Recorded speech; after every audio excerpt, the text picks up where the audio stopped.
صبح کی نماز کے بعد کسی سے ہم کلام ہونے سے پہلے اگر کوئی شخص 7 بار یہ دعا پڑھ لے، پھر اگر اس کو اس رات موت بھی آ جائے تو اللہ تعالیٰ اس کو آگ سے پناہ میں رکھے گا.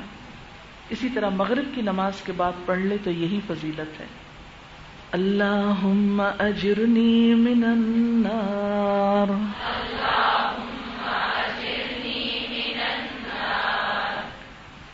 اے اللہ مجھے آگ سے پناہ دینا. اللہم اجرنی من النار،